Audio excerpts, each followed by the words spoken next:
Bismillahirrahmanirrahim. Assalamualaikum, salam satu Malaysia. Berjumpa lagi kita di Jumaat, hari yang penuh barakah, insya-Allah. Kita dalam episod yang ke-11. Ke-11 ni, Rip, dia sangat signifikan sangat. Sebab 11. Jadi since 11 ni sebenarnya mungkin kita share sikit dengan viewers 11 ni adalah number favourite Datuk Najib, number favourite bosku. So jadi dengan episod yang ke-11 ni, so kita ambil satu tajuk yang orang kata dekat sangat lah dengan bosku. Betul. Which is Pekan tanpa bosku. Dan mungkin saya rasa ramai juga orang Pekan hari ni yang akan bersama dengan kita. Boleh komen-komen, boleh tolong tap-tap screen, share kita punya podcast live di TikTok ni.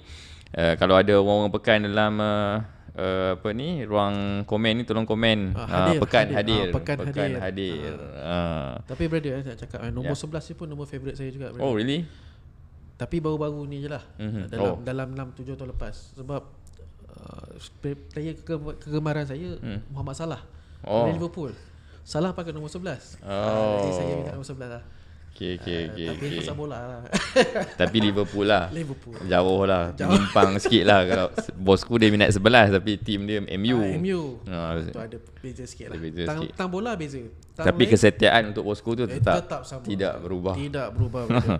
Dan bercakap tentang episod yang ke-11 ni diam tak diam, daripada kita orang kata live dengan handphone. Pelan-pelan kita improve sikit. Alhamdulillah lah hari ni kita adalah equipment yang lebih advance sikit lah daripada dulu. Orang kata berbeza konsisten benda. insya Kita buat Allah, juga walaupun kurang, kita cuba sampai ada lah orang kata kan. Yang ini termampu mungkin. Ada komen juga ni. Mic kita ni nampak lama. Kita memang nak style, kita tiada yang dulu, tiada yang sekarang. Jadi memang kita nak maintain, kita nak tunjuk kita tak melupakan yang dulu. Kita perlukan yang dulu untuk menunjukkan contoh kepada yang sekarang. Ramai sangat orang hari ni asyik duk cakap, kita nak orang muda, seolah-olah menidakkan orang lama ni. Kita perlukan orang lama. Pengalaman. Walaupun nampak lama tapi kualiti bagus. Betul. Suara dengar jelas semua okey lah. Kalau satu lagi saya nak pesan kepada viewers ni, kalau ada yang mendengar pakai earphone tu, tolong cabut. Tapi hari ni kita tak ada naik kotak. Sebab minggu lepas ada orang komen sikit kata dia punya audio tu tak berapa tune. Sebab kita last week kita buat naik kotak, tapi this week kita tak buat naik kotak. So InsyaAllah Alhamdulillah kita punya audio ni. Ada tak orang Pekan boleh komen-komen? Hadir Lengging ni Pekan? Lengging Negeri Sembilan. Pekan hadir tetap sokong bosku. Mizi Aiman, Alhamdulillah. Assalamualaikum Muklis dan Arif. Hairul, Waalaikumsalam. Waalaikumsalam warahmatullahi. Stopa jadi stopa mana pula? Sebelum ni Wan Pekan, ini nama pun dah Pekan. Wan Pekan 88. Pekan hadir. M. Faiz Nasruddin. Rasa-rasa ni dah viral. Ada kawan dari Pramujaya dan Kampung Pulau Rusa. Dah viral rasanya kita punya podcast ni kat Pekan ni. InsyaAllah. Dan seperti biasa Arif, sebelum kita bersama dengan tetamu undangan kita yang kita datangkan khas daripada Pekan.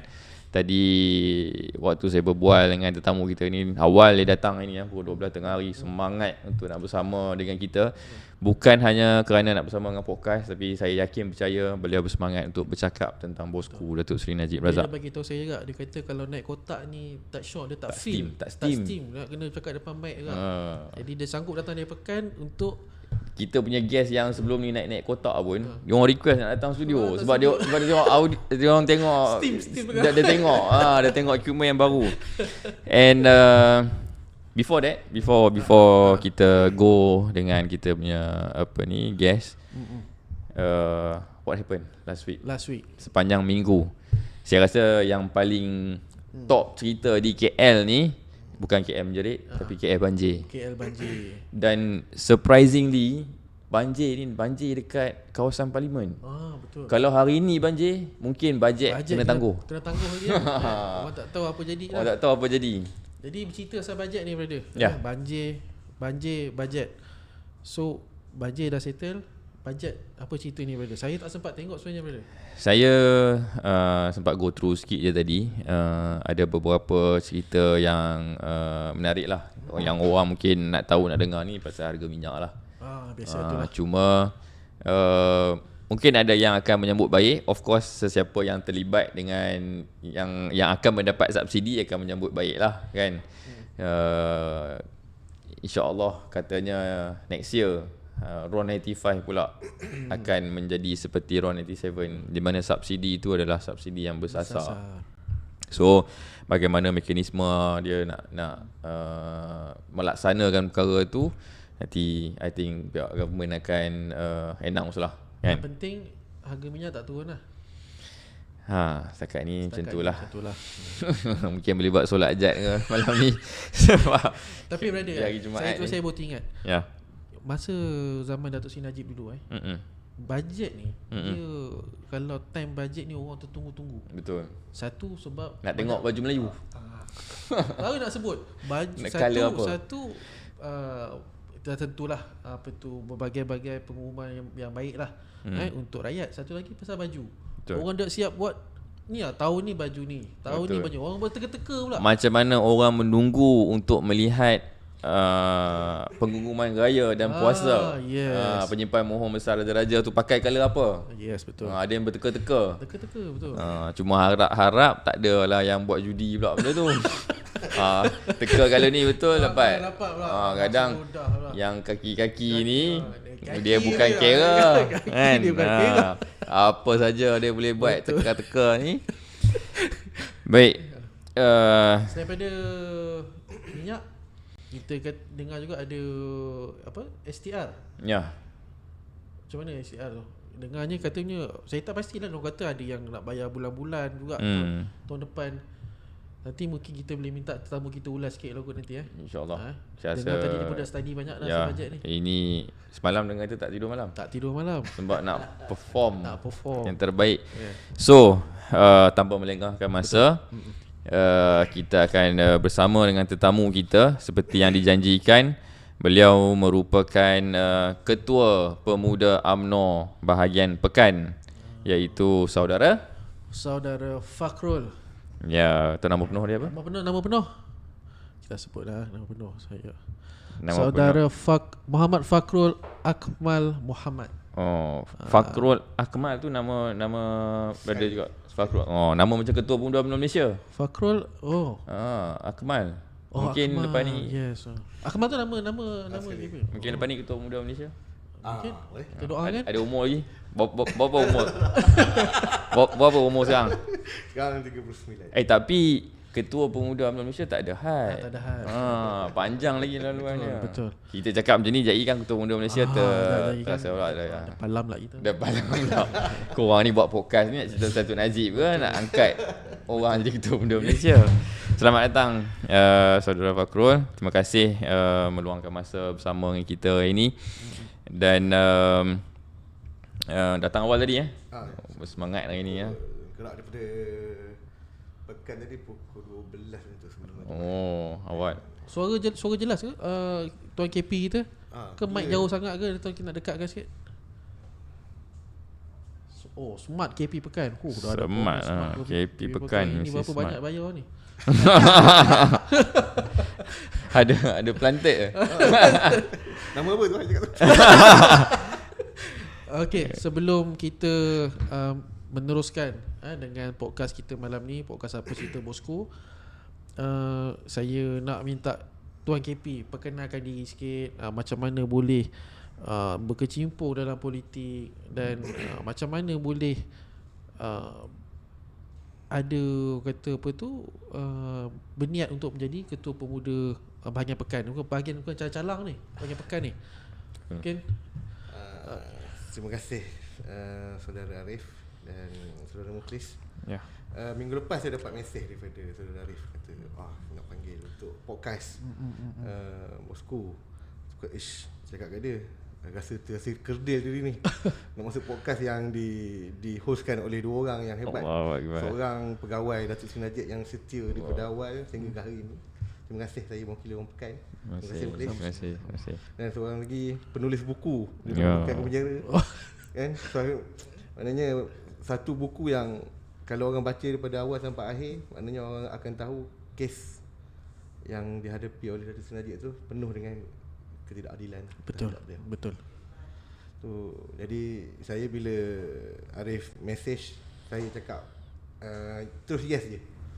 Ya, betul. Tidak kata tidak lah kalau berkenaan dengan Datuk Najib ni. Payahlah nak cakap tidak. Ada orang kata suara KP macam tak dengar. Dia mungkin kena dekatkan sikit mic.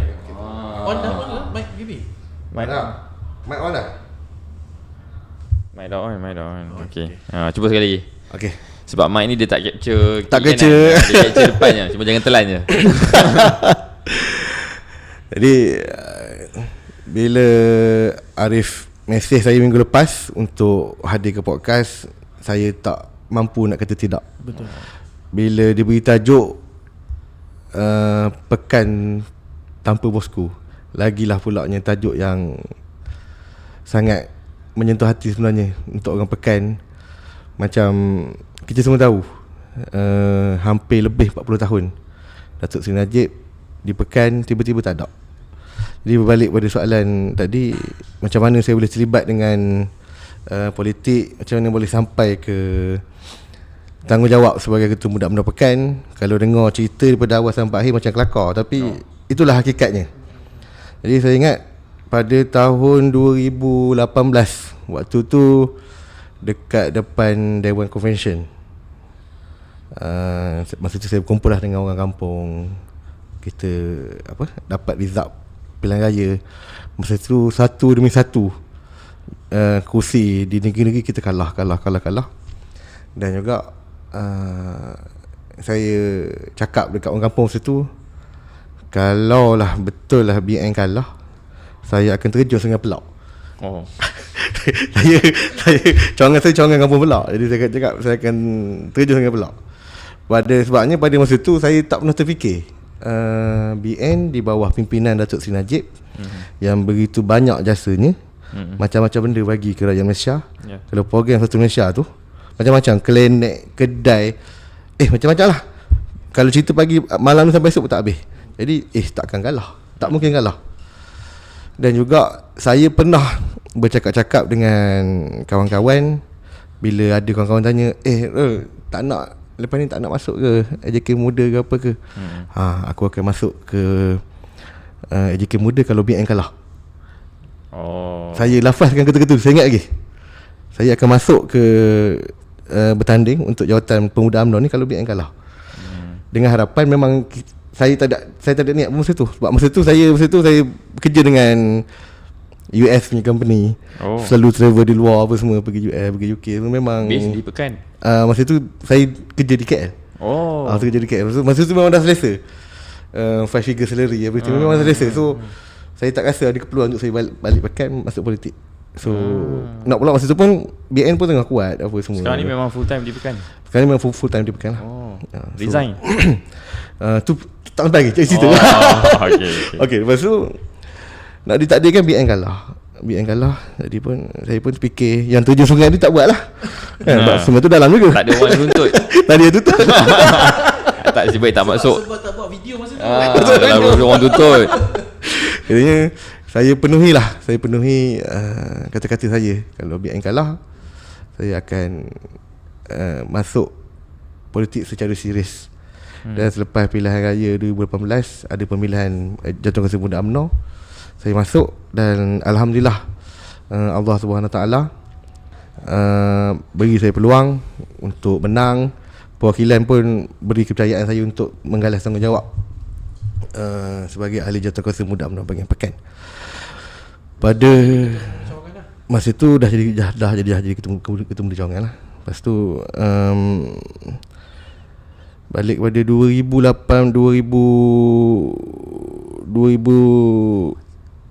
juga, selepas saya menang Ketua Muda Pekan tu, satu peristiwa sedih dalam hidup saya lah. Arwah ayah saya meninggal pada tahun 2018. Selepas beberapa bulan saya diberi tanggungjawab untuk berada dalam barisan kepimpinan Jawatankurusi UMNO bahagian Pekan.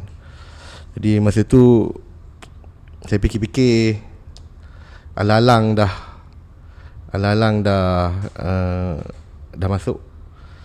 Saya pun buat keputusan yang agak berat. Saya tinggalkan kehidupan di KL, 5 figure salary, privilege untuk travel anywhere. Brother dah kahwin, ada anak? Family masa tu dah ada semua kan. Lepas tu it's very tough decision very tough decision. Then saya rasa tak apalah, saya ambil decision. Saya balik ke Kuantan. Daripada 5 figure salary turun kepada 4 figure salary lah.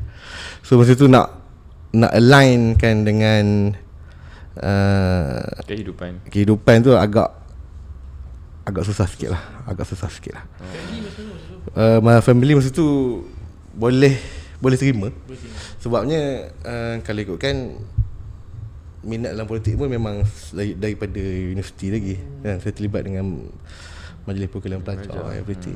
So macam tu lah. So lepas pada tu habis Jawatankurusi Muda 2020, kita COVID apa semua kan. So terlibatlah dengan COVID apa semua 2021, 2022 pemilihan 2023. Masa tu pun tak ada plan lagi untuk ketua pemuda. Dan masa tu itulah nak cakap, kalau jawatan, apa-apa jawatan sekalipun, benda ni datang dengan sendiri lah. Dan datang dengan amanah Allah. Sebab biasanya orang nak balik pegang jawatan ni bila tengah ada kuasa. Maksudnya tengah berkerajaan, kuasa kuat, berebut nak balik. Ini balik nak meninggalkan 5 figures jadi 4 figures, jauh beza tu. Parti kalah lah. Parti kalah. Betul. Memang betul. Jadi pengorbanan ni patut kita appreciate lah, especially di Pekan. Ada satu lagi saya nak kongsi cerita. Arwah ayah saya anggota polis di Pekan. Waktu pilihan raya tahun 1999 saya tak ingat. Masa tu Datuk Seri Najib masa tu menang dengan tipis sangat dia punya majoriti. So arwah ayah saya adalah antara 4 orang anggota polis yang bawa peti undi takhir daripada Runcang ke Dewan Konvensyen masa tu. So sedikit sebanyak, maknanya arwah ayah saya pernah pesan macam mana abah jaga reputasi Datuk Seri Najib, abah harap satu hari nanti awak pun akan buat benda yang sama. So saya rasa amanah yang walaupun mungkin orang tua kita tak dapat tengok apa yang saya buat sekarang, tapi jauh di sudut hati saya,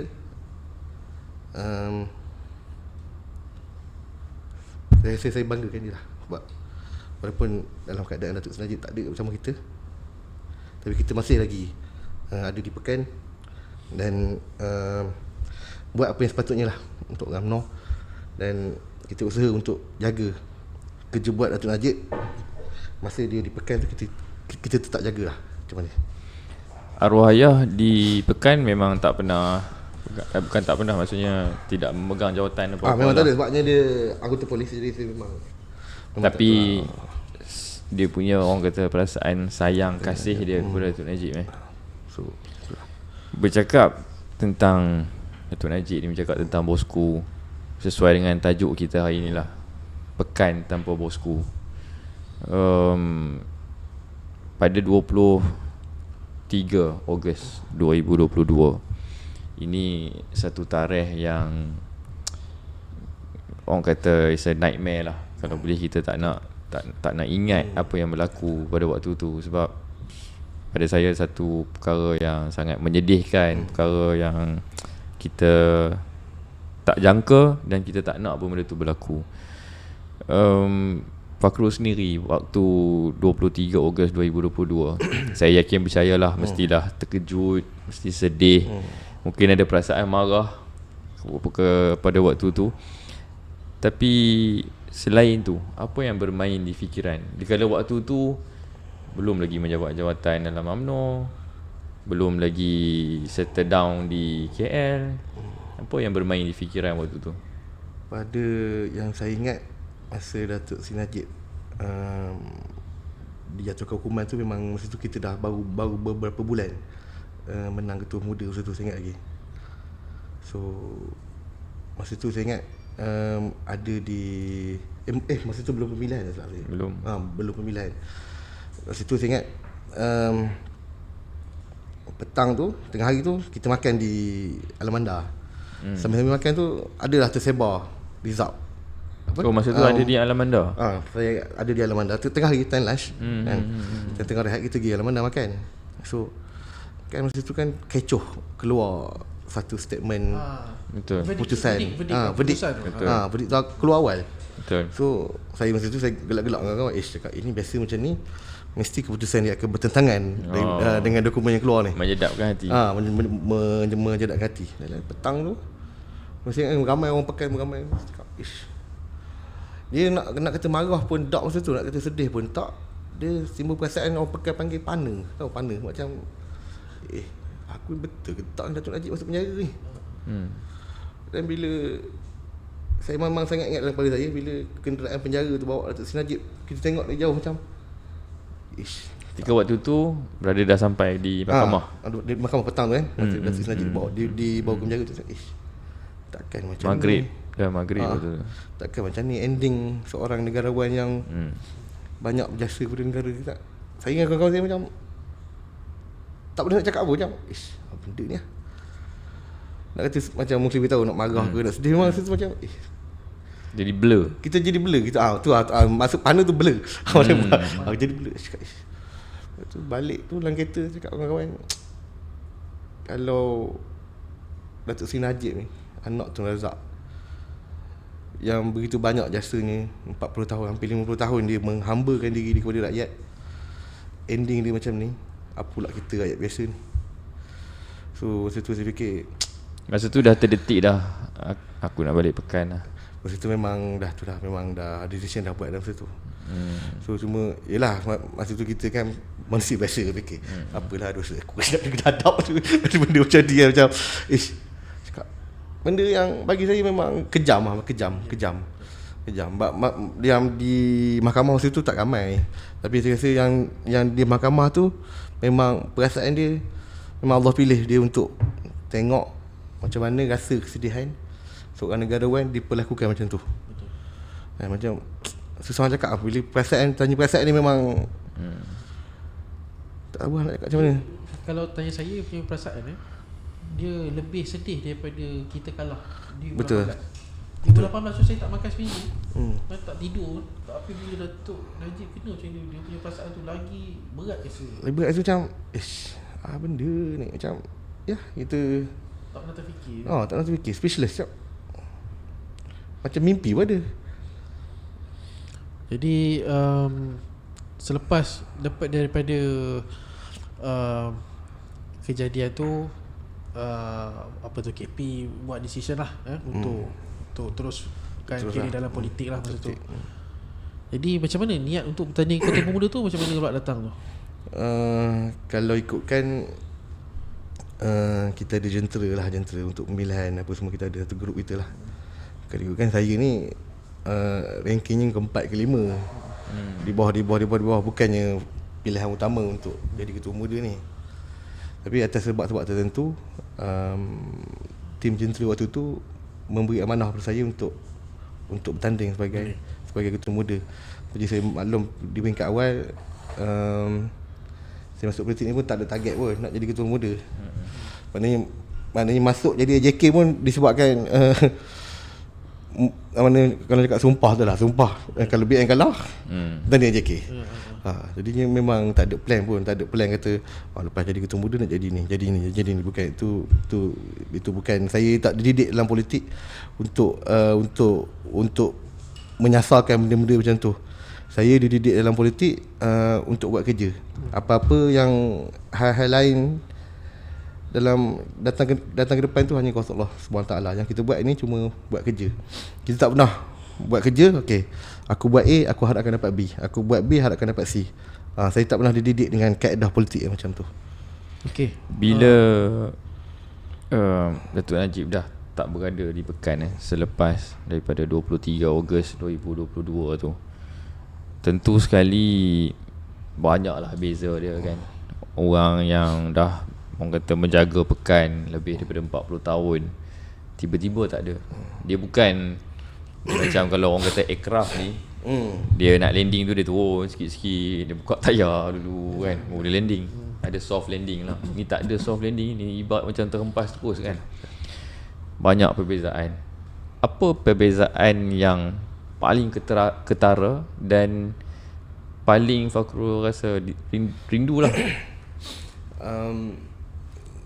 Saya ni start daripada 2018. Masa tu bos masih lagi bersama kita kan.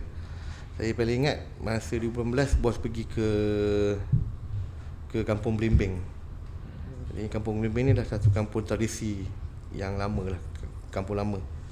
Jadi bila Datuk Seri Najib ke situ, saya kira itulah pertama kali saya follow beliau untuk menyantuni orang kampung apa sama.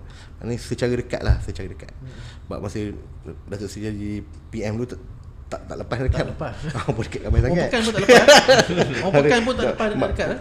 Maksudnya saya selaku budak biasa waktu tu tak lepas nak pergi lah. Tapi kalau mungkin yang dalam ada position mungkin lepas lah. Jadi masa tu adalah ruang nak duduk dekat sikit. Jadi apa yang saya belajar daripada Datuk Seri Najib ni, yang orang kampung terasa sangat bukannya disebabkan pemberian duit ke barang ke apa tak. Yang saya tengok apa yang orang di Pekan terasa sangat adalah the way Datuk Najib pampered voters ataupun penduduk di Pekan tu. The way dia bercakap, the way dia layan, the way dia menyantuni penduduk tu bukan sesuatu yang boleh awak buat-buat. Pengalaman 42 tahun ni telah mengajar Datuk Seri Najib untuk dia buat cara dia macam yang kita tengok. Benda tu tak boleh buat-buat. Keikhlasan saya nampak memang tak boleh buat-buat. Kenapa saya cakap macam ni? Selepas pada di Belimbing tu pun saya banyak follow Ziarah Kasih. Saya sendiri pun buat Ziarah Kasih apa semua sampai sekarang pun. Kebanyakan yang saya jumpa ada dua soalan orang tanya. Datuk Seri bila keluar?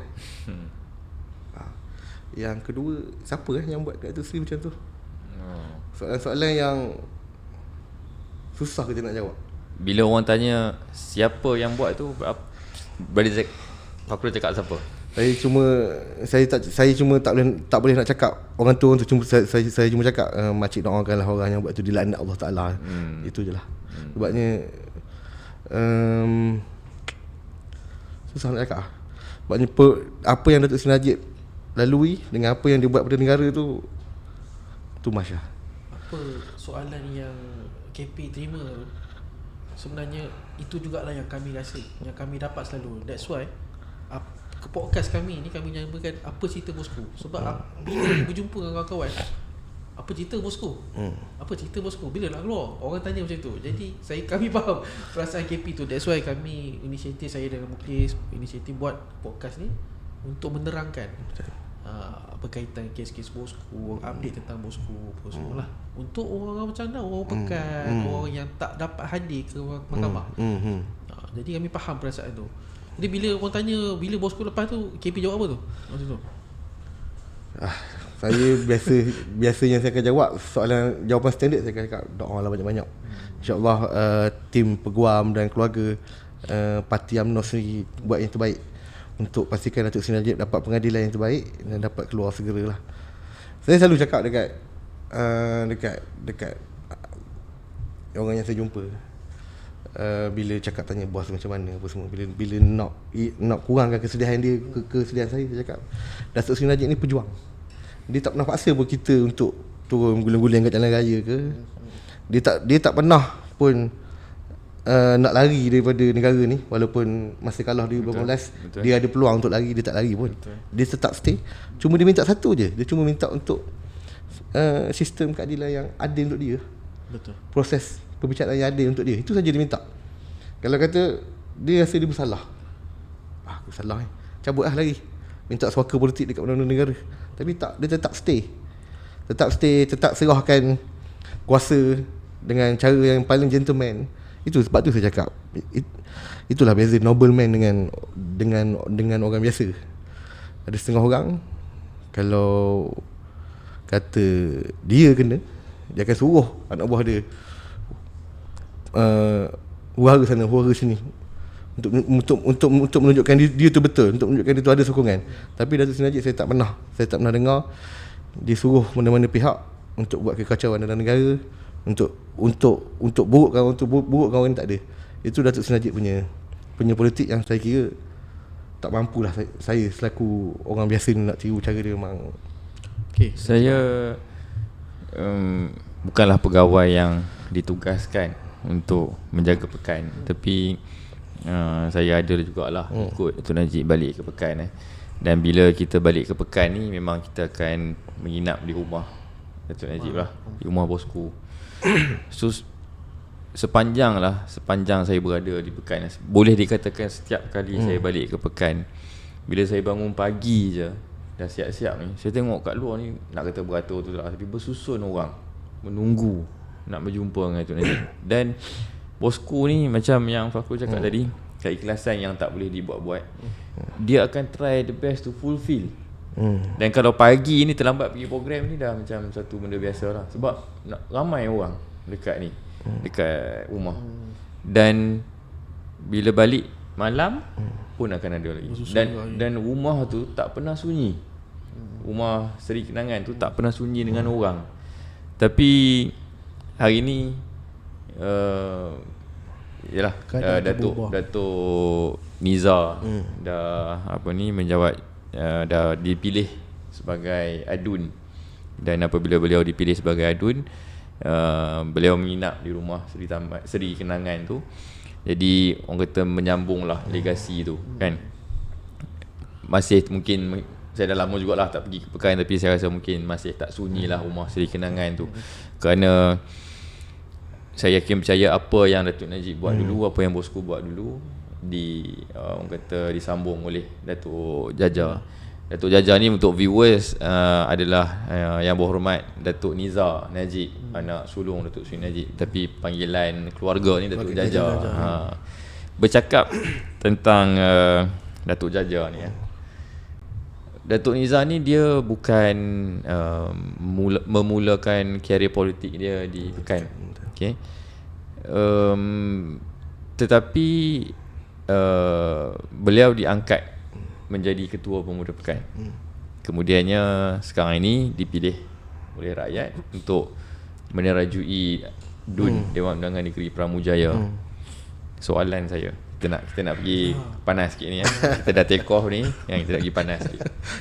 Soalan saya, adakah Datuk Niza, Datuk Jaja ni diangkat menjadi ketua pemuda pekan kerana dia ni anak bosku? Okay, mungkin soalan yang saya sebenarnya dah lama nak tunggu orang tanya soalan ni. Dekat luar orang tanya, tapi tak ada orang dengar ni kat lain gambar kat mana. Kita akan potong buat ni.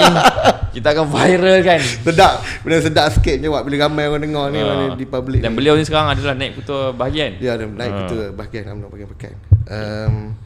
Datuk Niza ni yang utamanya antara orang yang bagi saya jadikan ikon, idola tengok.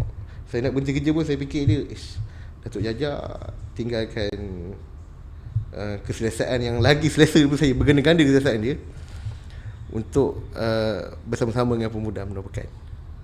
Itu yang pertama. Yang kedua, Datuk Niza ni kalau dari segi kualiti personal, dari segi background pendidikan, dia graduate daripada Nottingham. Lepas tu accountant bertauliah.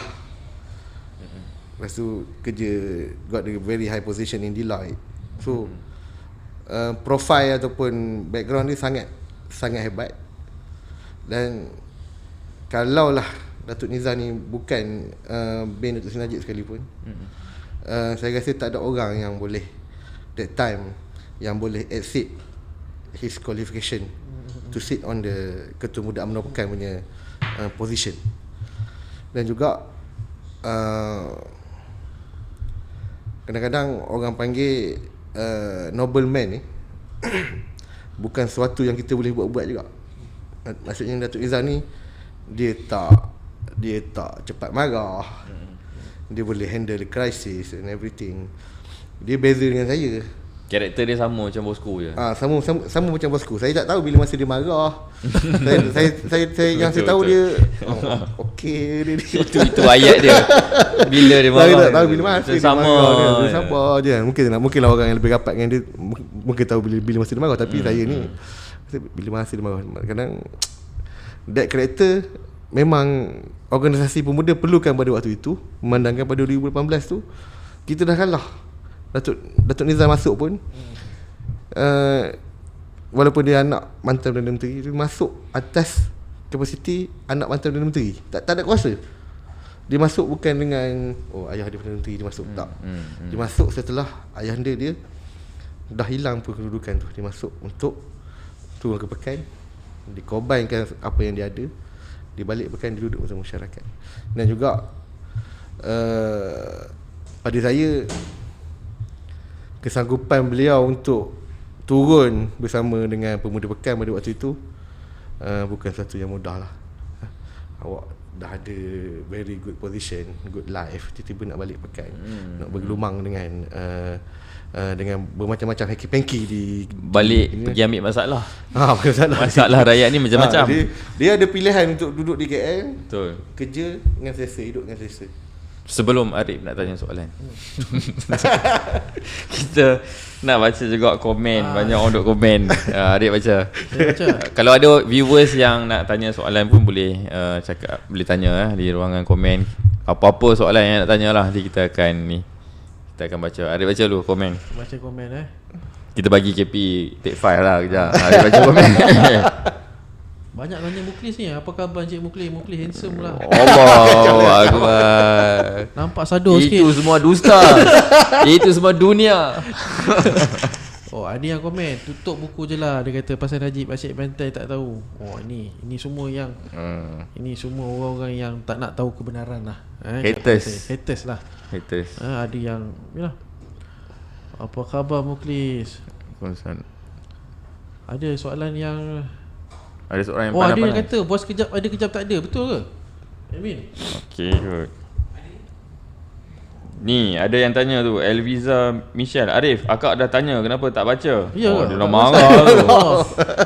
Mungkin ada tak tanya, tak nampak. What will happen? Okay, sekali lagi Kak Elviza boleh tanya Michelle. lagi. Ada terlepas lah. Tolong tanya sekali sebab komen ni banyak, dia jalan banyak laju sangat. Kan.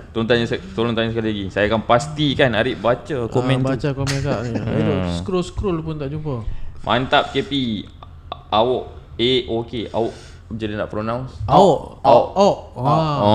Dia pahang ni dia banyak. Awak lah K lah kan. Koi lah kan. Kita pun tak tahu. Kalau Pekan ni apa? Awak ni apa? Awak ah. Kalau saya tu kawan lah. Orang panggil kawan lah. Ada satu soalan tu, saya rasa soalan ni best ni. Apa view KP tentang keadilan untuk DSN dalam konteks kerajaan perpaduan? Wah. Lain macam ni. Saya duduk school lagi tak jumpa Kak Alfiza punya. Tak apa Kak Izzah tanya balik. Okay, KP boleh jawab aku yang tu dulu. View KP. View saya, kita tak boleh samakan apa keadilan yang diterima oleh Datuk Najib masa kes SRC dengan kes 1MDB. Before any judgement have been made, kita kena tunggu 31 hari bulan ni, 30 hari bulan ni untuk kes 1MDB. Let's see how the judges make the decision, and then from there kita baru boleh buat kita punya justification lah atau pandangan kita. Adakah sama apa ketidakadilan yang diterima oleh Datuk Seri Najib masa kes SRC. Nak tukar lawyer pun tak boleh, nak tunggu kejap pun tak boleh. Masa tu Tan Sri Syafie minta tunggu kejap pun tak boleh. Nak tukar baju ke? Nak tukar baju pun tak boleh. Nak pakai dia punya robe tu tak boleh. Tunggu. Tak sempat kan. Maknanya orang pakai khabar beri benar kan. Kita tengok pada kes 1MDB ni, tapi saya ada satu kepercayaan kepada PMBAC, beliau sendiri pun pernah melalui apa yang Datuk Seri Najib lalui. Dan saya meletakkan kepercayaan beliau tidak akan membiarkan perkara yang tak sepatutnya lah berlaku pada Datuk Seri Najib. Tapi itu kita pun kena berdoa lah banyak-banyak supaya keadilan dapat ditegakkan pada akhirnya. Saya difahamkan KP, UMNO Pahang dah keluarkan arahan untuk ataupun bukan arahan lah, ataupun mungkin keluarkan arahan lah kot sebenarnya untuk buat solat hajat untuk setiap bahagian pekan bahagian Pahang. Jadi pekan pun akan sekejap saya tengok tarikh. Sepatutnya hari Ahad ni, tapi kita ada perubahan masa, perubahan tempat dan tarikh. Kalau ikutkan hari Ahad ni kita buat di Seri Kenangan, tapi kita dah tukar kepada hari Khamis, buat di Masjid Padang Polo lah. Bercakap tentang sebelum tu saya nak baca soalan yang tadi Kak Riza tu boleh? Sekejap 30 saat sebab tengah bercakap tentang solat hajat tu. Takut terlepas lagi. Takut terlupa. Bercakap tentang solat hajat tadi tu, kita punya penyokong tegar jugalah, saudara Zamel. Saya tengok video dia ke selatan Thailand untuk minta pelajar-pelajar tahfiz ni semua mendoakan dan kita amat berharaplah, dan di kesempatan hari Jumaat yang penuh barakah ni, mudah-mudahan solat hajat, segala doa, segala amalan ibadah apa-apa yang dibuat untuk memohon pada Allah supaya Datuk Najib ni mendapat pembelaan seadil-adilnya, dimakbulkan oleh Allah Subhanahu Wa Taala. Boleh komen amin, tolong komen amin. Viewers yang ada ni, tolong kita aminkan segala doa-doa yang dipanjatkan kepada Allah Subhanahu Wa Taala. Mudah-mudahan kemenangan ini berpihak kepada Datuk Seri Najib, insya-Allah. Boleh komen amin. Okey, brother. Okey. Soalan daripada Kak Alfiza kita. Soalan ni tadi kita dah bincang sebelum kita bersiaran tadi. On tadi tu kita dah Tapi itulah saya bacakan dalam pembentangan bajet tadi, Pak Max cakap dia nak introduce tahanan di rumah. Apa bacaan politik you all? Kita tanya KP dulu. Tapi saya sebelum tu saya nak ulas sikit rasanya tahanan rumah ni nak introduce. Kenapa? Sebab pada saya benda ni dah ada kat. Akta penjara dah ada lah. Akta penjara tu dah ada kat. Tapi mungkin KP boleh ulas, sebab saya pun tak tengok. Mungkin kalau KP ada tengok boleh ulas sedikit lah. Apa perbezaan tanah rumah yang diintroduce ni dengan apa yang dah ada sekarang? Saya tadi ada sahabat hantar kat dalam grup. Dalam bajet tu nombor 255. Kerajaan akan menggubal akta baru bagi membolehkan hukuman tahanan di rumah sebagai alternatif untuk kesalahan tertentu. Bersalah dikehendaki berada di tahanan yang dianggap bersesuaian seperti rumah kediaman, rumah jagaan atau asrama pekerja sepanjang tempoh penahanan dengan syarat-syarat ditetapkan dan dipantau oleh pegawai penjara. Saya ada baca akta penjara berkenaan dengan tahanan rumah. Sebenarnya berdasarkan pemahaman, ketua pengarah penjara je yang boleh initiate untuk tahanan rumah ni. Tapi dari segi bacaan politik macam mana? Dari segi bacaan politik, kenapa baru sekarang dia itu macam ada suspend ke apa kan? Apa yang saya risau,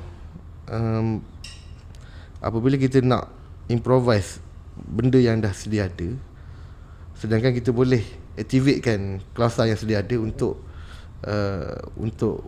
ubah kedudukan Datuk Seri Najib daripada kajang ke rumah, tapi kita cuba nak improvise, mungkin nak buat akta baru ke apa. Saya risau benda ni ambil masa yang lama. Why not kita activate je benda yang ada.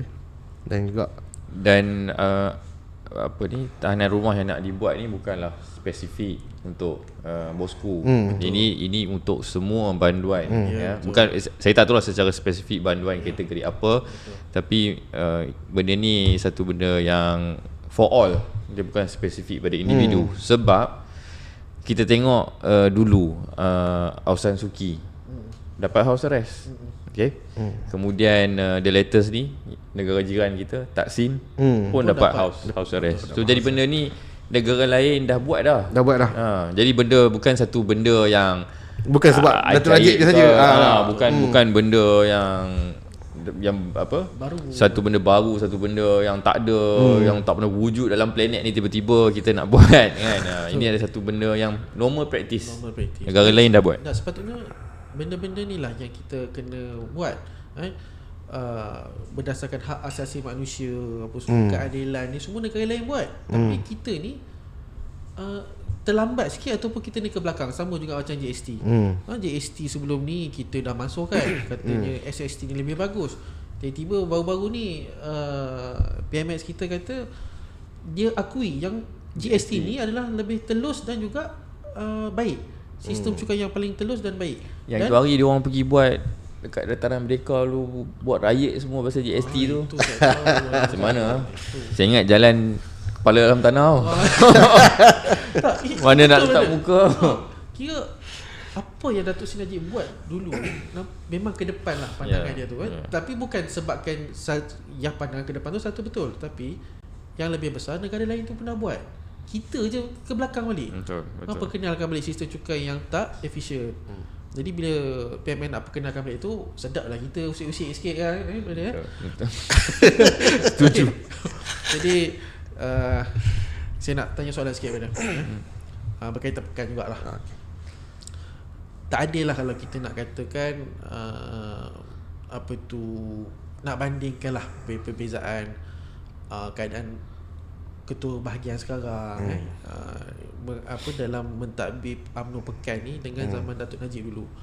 Tapi macam mana KP melihat legasi Datuk Seri Najib Razak tu diteruskan ataupun perjuangan untuk Datuk Seri Najib Razak tu diteruskan di bahagian pekan ni. Jadi contohnya masa mesyuarat UMNO bahagian kita tengok ada suara untuk memperjuangkan Datuk Seri Najib. Tapi sampai ke tahap mana KP melihat perjuangan untuk menuntut keadilan untuk bosku ni? Yang pertama sekali saya tak fair lah kalau kita nak macam kita nak rasa nikmatnya ketua Datuk Seri Najib jadi ketua bahagian dengan Datuk Fakhruddin sebagai ketua bahagian. Tak fair lah kita nak nikmat yang sama. Sebab seorang Datuk Seri Najib, seorang negarawan yang dah berpuluh tahun pengalaman, seorang lagi seorang ahli politik yang saya kira Esko Kajian Negeri, seorang lagi Perdana Menteri. Jadi dah tentulah nikmat dia tu berbeza. Tinggi position pun dah berbeza. Betul. Tu yang pertama. Yang kedua yang saya rasa bukan bernasib baik lah. Saya rasa satu keadaan yang beruntung bagi UMNO Pekan, sebab Datuk Muhammad Fakhruddin sendiri pun pernah berada di bawah pimpinan Datuk Seri Najib, pernah menjadi AJK bahagian semasa Datuk Seri Najib jadi ketua bahagian. Sedikit sebanyak cara dan kaedah yang dilakukan oleh Datuk Seri Najib boleh ataupun ditiru ataupun dilaksanakan oleh Datuk Seri Muhammad Fakhruddin pada waktu ini dalam konteks menjantuni penduduk di Pekan lah. Itu yang kedua. Yang ketiga, bila kita cerita pasal komitmen UMNO bahagian Pekan terhadap kes Datuk Seri Najib, kalau kita tengok sekuens daripada awal sampai akhir, memang agak lantang juga kita bersuara melalui report polis, melalui kenyataan-kenyataan media, dan juga melalui perbincangan dengan Datuk Jajah sendiri sebagai anak Datuk Seri Najib. Saya kira kalau ada cakap-cakap yang mengatakan UMNO bahagian Pekan tak serius dalam soal Datuk Seri Najib ni, saya rasa benda tak fair lah. Tak fair kepada saya, tak fair kepada seluruh bukan jawatan kerja saja, tapi kepada seluruh ahli UMNO bahagian Pekan lah. Sebabnya yang saya faham, yang saya tahu daripada awal lagi UMNO bahagian Pekan, daripada waktu Datuk Seri Ramli jadi timbalan ketua UMNO bahagian Pekan, dan juga saya ingat lagi sejarahnya, first day Datuk Seri Najib di mahkamah. Saya pun ada ketika peristiwa sejarah tu. Dan sememangnya UMNO bahagian pekan ni tak pernah walau sesaat pun tidak berjuang tentang Datuk Seri Najib. Tapi setiap orang ada cara dan kaedah yang tersendiri. Dan juga yang paling penting, kita ahli UMNO ni terikat kepada disiplin parti, terikat kepada arahan pimpinan. Yang juga saya rasa kita orang Pahang ni adab dan nilai dia tinggi lah. Maknanya tak boleh buat ikut dan apa. Nak wah sana wah sini, bukan cara orang pakai, itu bukan cara orang Pahang. Kita ada tomat ninah yang tinggi lah orang khabar kalau orang pakai ni. Dan Datuk Seri Najib sendiri pun, saya ingat saya tak pernah pun dia keluar kenyataan suruh kita ni buat huru-hara ke, suruh kita ni menentang apa yang pimpinan parti arahkan, suruh kita ni against the parti punya direction. Tak pernah pun Datuk Seri Najib arahkan macam tu. Jadi pada saya, pandangan saya, saya sentiasa beranggapan dan juga itu fakta bahawa UMNO bahagian pekan sentiasa serius daripada peringkat ketua bahagian, timbalan ketua bahagian, naib ketua bahagian, ketua-ketua sayap dan seluruh ahli UMNO bahagian pekan memang akan sentiasa berusaha yang terbaik. Dan juga saya pun rasanya Datuk Seri Najib ni orang yang beruntung sebab ada sahabat-sahabat. Saya kira bukan setakat staff lah, macam saudara Muklis, saudara Arif, bukan setakat orang yang bekerja dengan Datuk Najib, tapi lebih dah sampai tahap dah sampai tahap sahabat yang sentiasa dengan Datuk Seri Najib. Macam Muklis juga, dia ada pilihan untuk pergi ke tempat lain. Saya percaya dengan potensi yang dia ada, dia boleh pergi tempat lain, tapi tetap juga setia bersama dengan Datuk Seri Najib. Itulah bagi saya kekuatan. Di pekan ni saya tengok pada PRU yang ke 15 lah kan, 15 bulan ni right? 15. Saya dah macam terconfuse sikit okay. PRU yang ke 15, PRU yang ke 15 di pekan Parlimen menang, tapi DUN ada satu kalah. Okay. Dan Pahang itself, negeri Pahang itself, kalau tak bergabung dengan kerajaan perpaduan, maksudnya kita akan lost state lah. Kita kalah di Pahang, dan di pekan sendiri pun kalah satu DUN. Is it because of insan yang bernama Datuk Seri Najib is not there? Sebab saya kira dulu all the while memang menang 4-4 DUN, dan Pahang ni pun memang kubu kuat lah untuk UMNO.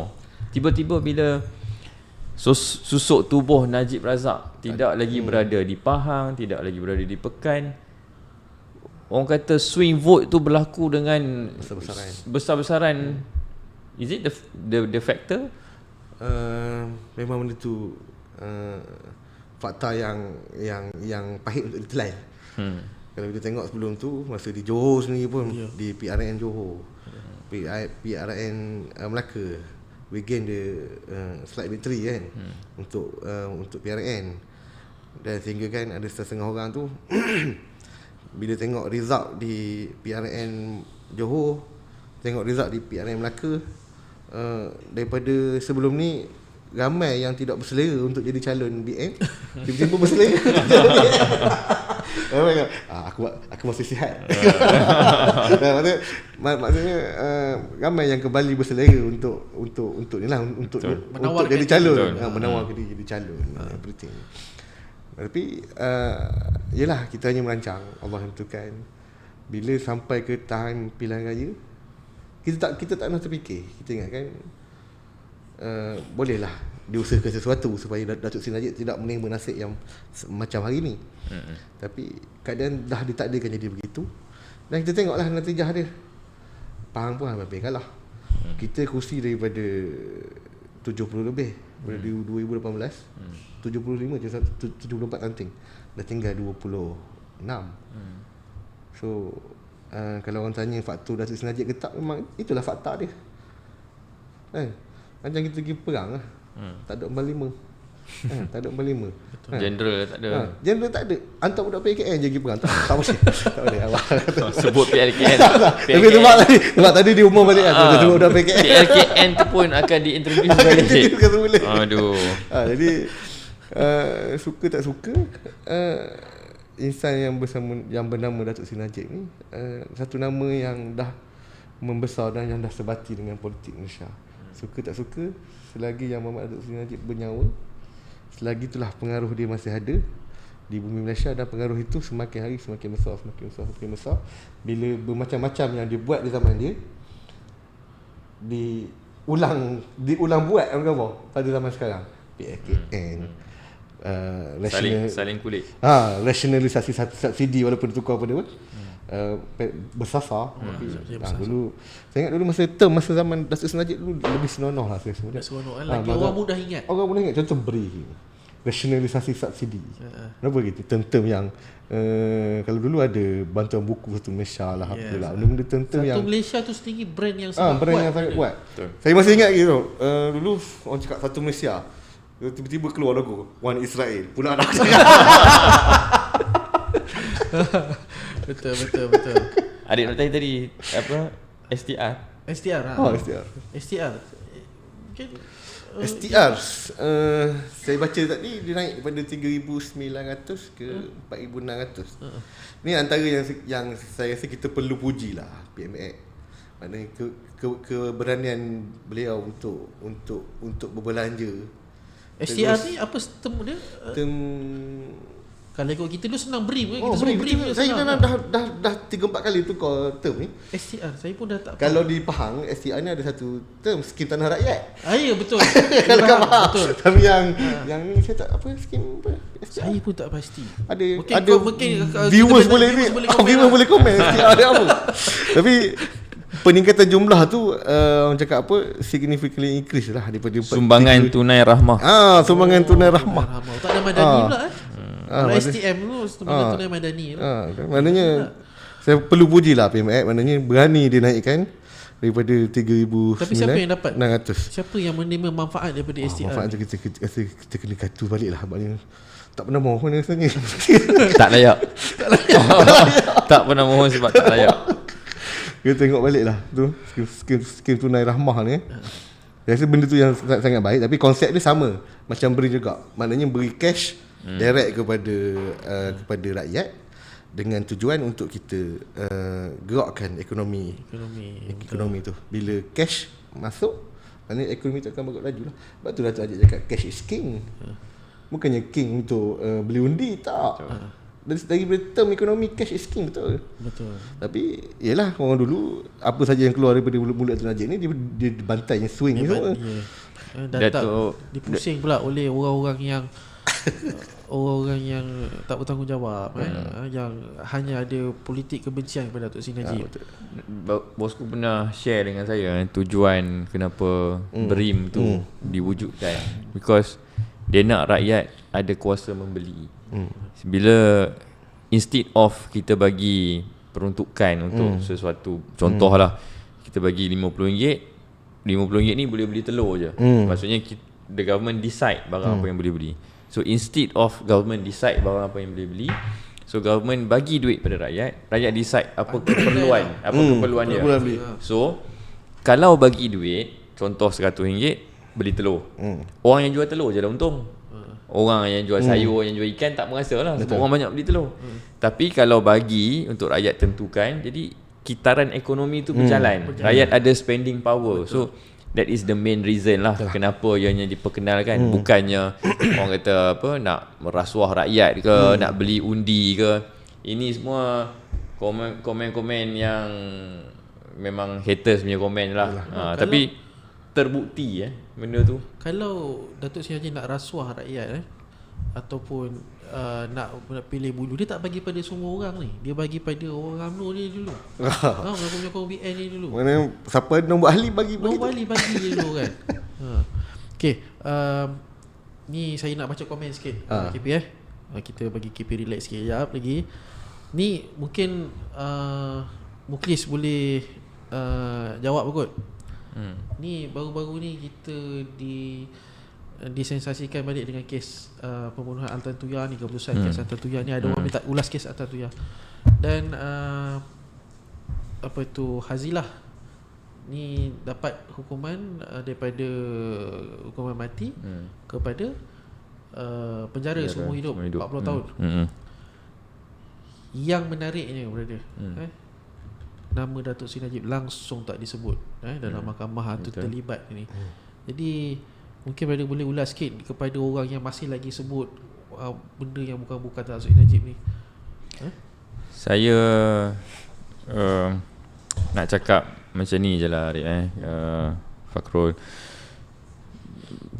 Bercerita tentang Atan Tuya ni lama sangat lah. Saya pun dah tak benda tu dibawa lagi dan lagi.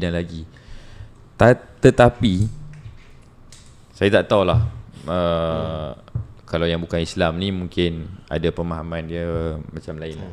Tapi untuk orang Islam ni, bila mana seorang individu tu dah bersumpah dengan nama Allah di dalam masjid, di hadapan mimbar, apa lagi yang beyond that. Itu ultimate yes. Ultimate lah tu. Dan seperti yang Arik cakap tadi, dalam kes tersebut di mahkamah, dalam peringkat rayuan ke apa ke, tidak terlibat pun, tak dipanggil sebagai saksi pun. ya, tak disapinakan pun. Tapi benda ni dimain lagi dan lagi. Just because of what? Because of tak ada modal lain dah. Nak hentam apa? Jadi gunakanlah benda ni, hidupkanlah fitnah ni untuk bagi orang percaya. Kita sebagai orang Islam, macam saya kata, sumpah tu sumpah laknat, bukanlah sumpah yang biasa-biasa, bukan sumpah abang tak kahwin lain, tak ada, bukan sumpah tu. Ini sumpah laknat menggunakan nama Allah. Kalau orang kata untuk seorang yang masih waras, masih ada iman, ini bukan satu benda yang main-main.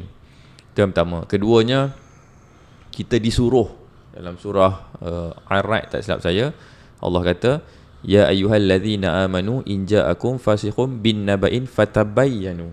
Apabila datang kepada kamu orang-orang fasik membawa sesuatu berita, cek dulu. Fatabayyanu, Allah kata, jangan terus-terus percaya. Kalau tengok daripada gambar-gambar yang diorang buat, diorang edit saya ingat kita punya admin boleh edit better lah.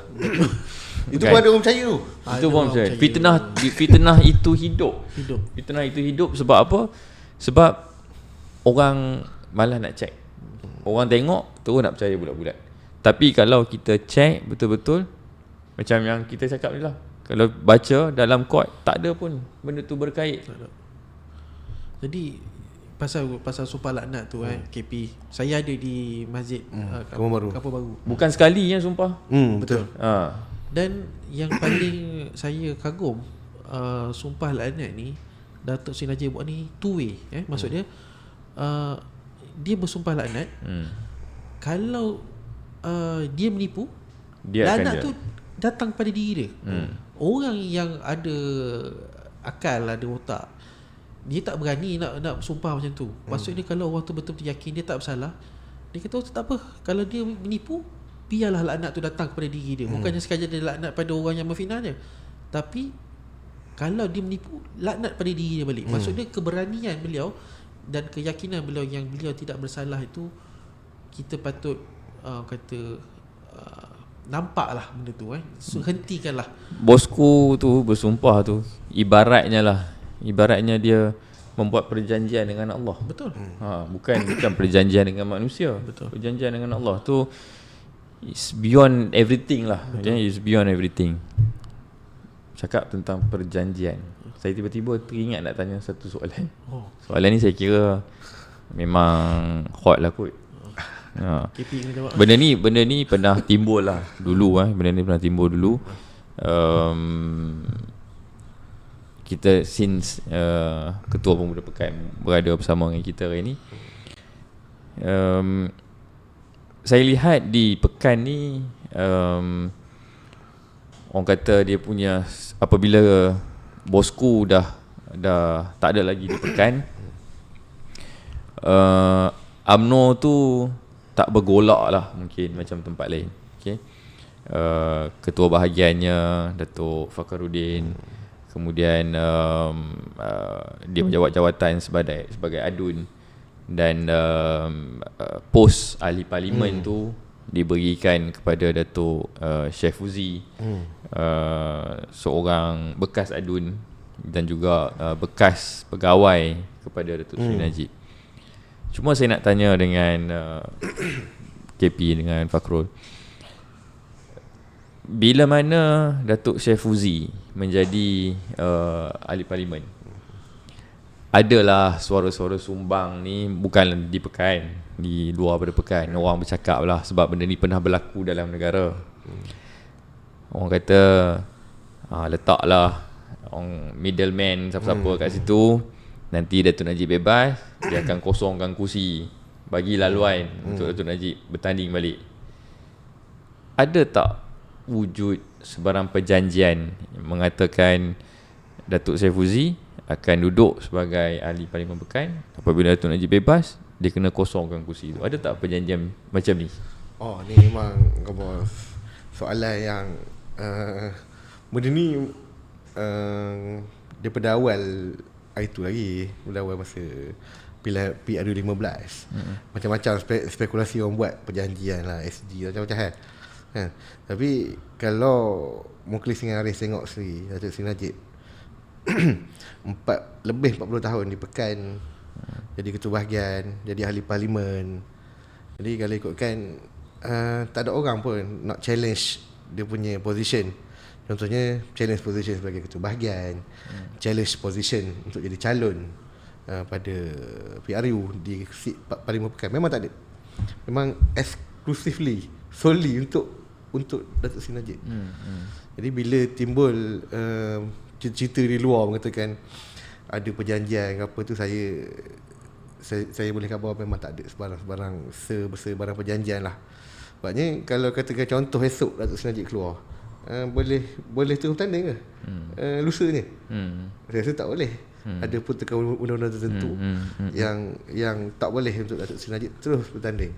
Jadi such a thing yang cakap wujud perjanjian ke apa tu, saya rasa benda yang tak benar lah, korang tempat tak lah. berlaku pun. Lagi pula saya pun ada berborak dengan Datuk Seri Syekh Fuzi tentang hubungan beliau dengan Datuk Seri Najib ni. Katanya lebih daripada hubungan rakan pejabat, apa ada bos dengan anak buah ataupun dalam politik, dia lebih daripada tu. Datuk Syekh Fuzi declare dia anak murid Datuk Seri Najib. Jadi berdasarkan apa yang beliau cerita, jika ada cerita berkenaan dengan Datuk Seri Najib selain daripada ahli keluarga Datuk Seri Najib, saya kira ahli parlimen Pekan sekarang ni adalah antara orang yang kita boleh rujuk. Betul. Dan juga saya rasa kalau ada apa-apa sekalipun, Datuk Seri Syekh Fuzi orang yang kita boleh percaya untuk bawa parlimen Pekan ni seperti mana yang Datuk Seri Najib bawa sebelum ni, walaupun tak sama 100%.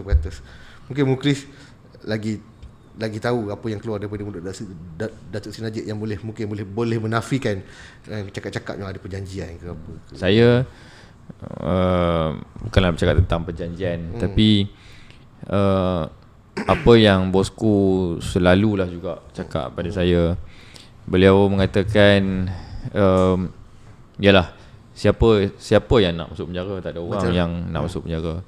Dan dikala umur Datuk Seri Najib sekarang pun dah 71, dia selalu cakap dengan saya lah, dia kata kalau ada rezeki beliau bebas daripada penjara ni, dia nak bersama dengan keluarga. Dan ayat dia nak dengar kicauan burung. Dia nak dengar kicauan burung. Sebab maksudnya tu, nak mendengar kicauan burung tu, maksudnya adalah, yang tersiratnya adalah beliau nak rehat. Beliau nak, orang kata kalau bahasa sekarang ni orang kata healing lah. Nak cool down. Umur pun dah 71. Betul.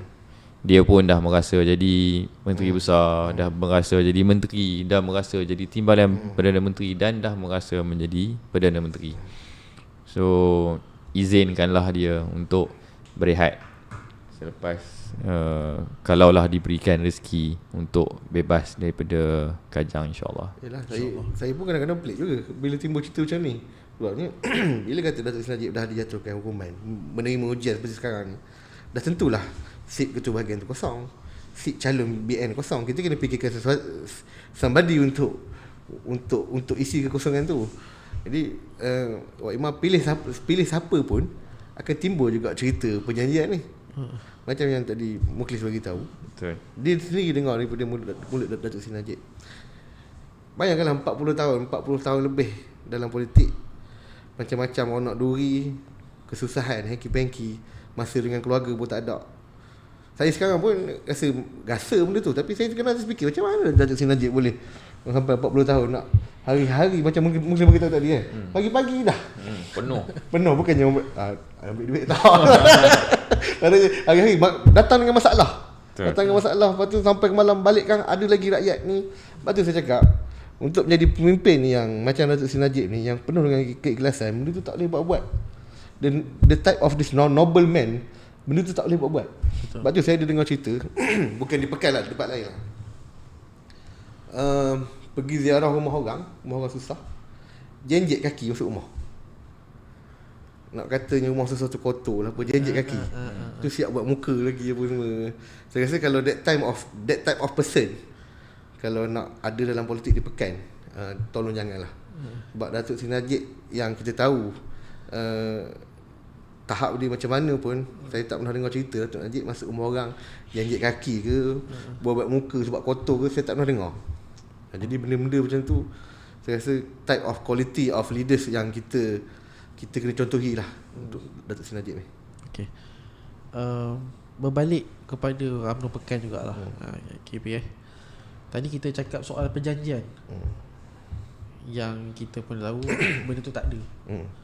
Tapi ada satu lagi benda yang sentiasa bermain berlega-lega juga di kalangan orang Pekan sendiri, saya rasa, ataupun di kalangan penyokong-penyokong Datuk Seri Najib. Tanggapan UMNO Pekan ni tak bersatu. Tak bersatu bila orang MP-nya lain, KB-nya lain, lepas tu banyak camp, apa semua. Jadi usaha untuk kata nak fokuskan apa tu, kata fokuskan tentang keadilan Datuk Seri Najib ni macam dah tersasar sikit. Sebab banyak perpecahan, banyak tak glue dah orang kata walaupun Datuk Jaja sebagai KB pun ada di sana. Tapi sejak kita Datuk Seri Najib ni, orang kata makin berkecamuk UMNO Pekan sendiri. Dan harapannya Datuk Seri Najib ni lah salah satunya orang yang boleh gluekan balik UMNO Pekan ni. Jadi pandangan KP macam mana tentang perkara ni? Yang pertama ialah saya suka istilah hari-hari glue kan. Kalau dalam bahasa organisasi ni, saya belajar dulu kejelekitan. Kejelekitan. Kamu sedewan PNC ke apa tu? Kejelekitan antara orang cakap apa? High rank dalam parti lah, top 3 betul sayap. Yalah, apa yang kita perlu faham. Dulu Datuk Seri Najib, orang kata memang sosok yang kata have that power, have that influence, everything. So memang senang lah dia untuk manage UMNO bahagian Pekan. Tapi bila kata Datuk Seri Najib dah tak ada, dah menerima nasib yang macam semua kita tahu. Jadi ada kelompongan kat situ, ada gap, ada kelompongan yang perlu diisi. Yang pertama bagi saya, yang perlu diisi dengan hati terbuka untuk semua orang. Yang kedua, perlu diisi dengan kesepakatan dengan semua orang. Dan yang ketiga, perlu diisi dengan keikhlasan dengan semua orang. Ini yang space yang tadi tu, untuk memastikan kejelekitan tu ada semula. Lepas tu yang keempat, yang saya rasa yang paling utama sekali adalah matlamat ataupun objektif yang sama semua. Kita nak pastikan bos kita balik semula ke Pekan. Kalau 4 perkara ni, orang tu ada 2 je, orang ni ada 3, tak ada 4, benda tu takkan settle. Dan yang paling malang sekali kalau ada yang gunakan nama Datuk Seri Najib ni untuk gain personal punya mileage, political mileage. Saya pun kadang-kadang malas nak pandang buruk dekat siapa-siapa. Tapi kalau macam di luar pekan pun saya dengar kawan-kawan pun selalu cerita kat saya tu. Orang that somebody guna je nama bos tu untuk gain dia punya political mileage. Betul. Nampak dia dah drop sikit. Okey, cakap sikit pasal bosku. Wow, naik balik. Lepas tu dah slow balik. Take for granted. Take for granted punya bosku punya political popularity tu. So saya rasa dalam bagi masa lah ke UMNO bagi pekan untuk tutup gap tu. Untuk tutup gap tu supaya bila Datuk Seri Najib balik nanti dia boleh balik dengan happy lah. Saya pun percaya Muklis pun tahu, bos pun tahu apa yang berlaku di pekan pun. Mungkin bos pun masa bercakap dengan kan, mungkin bos pun tahu sedikit sebanyak. Bila dah jadi leader 40 tahun ni pun mestilah mesti banyak ada ramai info. Saya yang setahun jagung jadi KP ni pun hari-hari orang cerita benda bukan-bukan jadinya. Saya ambil kata-kata ketua bahagian lah mana tapi tapis lah. Mana kalau dengar cerita tapi tapis lah. Tapi saya mempunyai keyakinan yang penuh kepada top 3 bahagian pekan, Datuk Fakhrudin, Datuk Rahimi dengan Datuk Jaja. 3 orang ni memang Allah Ta'ala dah takdirkan untuk memimpin UMNO bahagian pekan. Kalau tak boleh lebih baik daripada Datuk Seri Najib pun mungkin boleh sama dengan Datuk Seri Najib. Kalau tak boleh sama pun kurang sikit je daripada yang Datuk Seri Najib. Datuk Najib ni seperti yang Fakhrul cakap tadi, keikhlasan dia tu kan. Dia tak tunggu dia kena ada jawatan apa-apa untuk dia nak membantu parti, untuk dia nak membantu kawasan ke apa. Benda ni proven sewaktu banyak PRK, PRN, saya boleh katakan semua PRK, PRN Datuk Najib turun. Dan yang paling ketara of course di Melaka dan di Johor, kemenangan yang lebih daripada 2/3 majority. Dan benda tu tiba-tiba hilang sekelip mata bila Datuk Najib dah masuk ke Kajang.